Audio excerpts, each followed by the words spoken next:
पुष्पमाळा अर्पून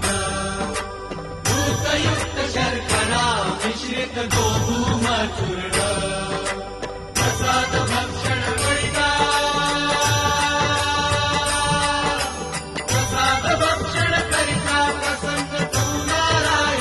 प्रसन्न तू नारायण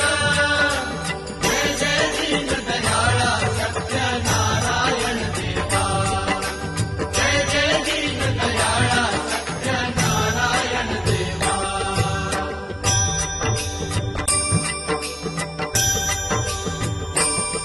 शतानंद विद्ये पूर्वी व्रत हे आचरिले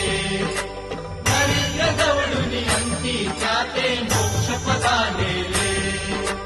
त्यापासून हे व्रत या कलियुगी सकळाशत झाले